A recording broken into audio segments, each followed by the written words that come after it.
Once, in an ancient village nestled by the banks of a flowing river, there lived a wise and revered sage named Uddalaka Aruni. He was known for his profound knowledge of the nature of reality and his ability to convey spiritual truths through simple yet powerful metaphors. One day, his son Shvetketu returned home after having studied the Vedas under a learned teacher. Although he had mastered many texts and rituals, he felt confused and disconnected from the deeper truths that eluded him. Shvetketu was a young man full of pride in his learning, yet he sought something greater. He longed for the ultimate knowledge, the understanding of the true nature of existence. He approached his father with a question that had been troubling him for a long time. "Father," Shvetketu said, "I have studied the scriptures and performed many rituals, yet I still do not understand the essence of existence. What is the ultimate reality that underlies all things? Can you help me grasp the truth?" Uddalaka, ever patient and insightful, smiled and decided to teach his son through a metaphor that would open his heart and mind to the vastness of the truth. The metaphor of the clay pot. Uddalaka took a clay pot from their household, holding it up in front of Shvetketu. He began, "Shvetketu, look at this clay pot. What do you see?" Shvetketu looked at the pot carefully and answered, "It is a pot made of clay, father." Uddalaka nodded, and then he gently broke the pot into pieces. He gathered the fragments and held them up, saying, "Now, do you see the pot?" Shvetketu, confused, responded, "No, father. There is no longer a pot, only fragments of clay." Uddalaka then took the clay fragments and crushed them further, reducing them to dust. He continued, "Now, do you see the pot in its original form?"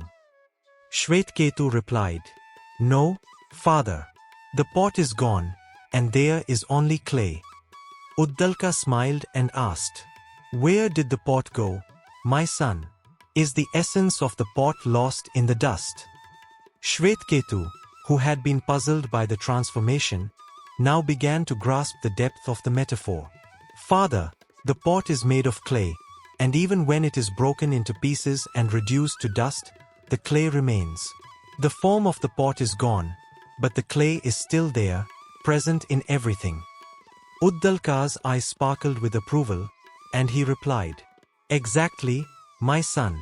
The essence of the pot is the clay, and the pot was only a form or a shape created by the clay. Even though the pot appears as a separate object, it is ultimately nothing other than the clay. The clay pervades everything, the pot, the fragments, and even the dust. It is one, eternal, and unchanging." He paused for a moment, allowing his son to reflect on the deeper significance of his words.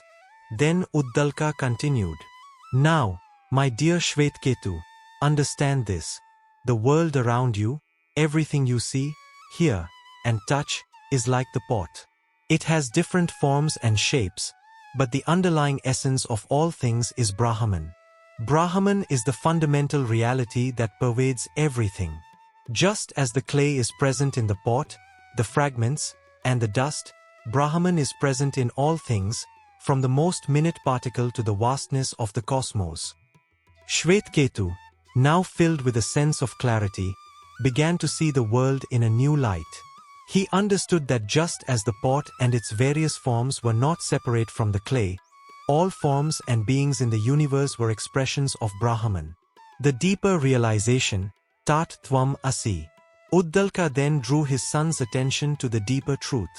"Shvetketu, you have studied many scriptures, but now, understand this simple truth. Brahman is the essence of all things, and you, too, are not separate from it. Just as the clay is the essence of the pot, Brahman is your true essence. You are that, the same eternal reality that pervades everything." With these words, Uddalaka revealed the powerful Mahavakya, great saying, from the Upanishads. "Tat Tvam Asi, you are that." Shvetketu's heart expanded with understanding. His mind, which had been clouded by pride in his learning, now embraced the profound realization. the essence of the universe and the essence of his own being were one. Just as the clay and the pot were inseparable, so too was he inseparable from Brahman. The moral of the story. Essence and form. The story of the clay pot teaches that while forms and shapes may change or disappear, the essence that gives rise to all forms remains eternal. Just as clay remains, so does Brahman, the essence that underlies and pervades all things. Unity of all. The metaphor shows that the entire universe is made of the same essence. There is no separation between individual beings and the universe. All are expressions of the same divine reality. Realization of the true self. The true self, Atman, is not different from Brahman. Just as the pot is ultimately the same as the clay, the individual self is ultimately the same as the Supreme Self. Tat Tvam Asi. The great truth of the Upanishads is that each individual is not separate from the divine. The realization of one's true nature is the understanding that you are that, meaning you are one with the all-pervading Brahman. This beautiful metaphor shared by Uddalaka and Shvetketu in the Upanishads serves as a timeless reminder that the essence of all existence is the same, and the ultimate realization is that we are not separate from the divine truth that pervades all things.